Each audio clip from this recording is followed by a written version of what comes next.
Hello, magandang buhay mga katropa. May kunting tips lang ako sa inyo na kung paano ba maiunlad o maiangat man lang ang estado ng ating pamumuhay.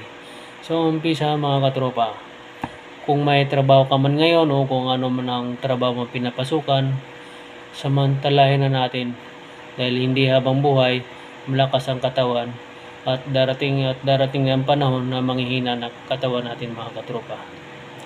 So para umunlad habang may trabaho tayo mga katropa, kailangan tayong gumawa ng mga paraan o mga bagay o di kaya pagninegosyo na pwede nating umpisahan na sa maliit lang ng halaga.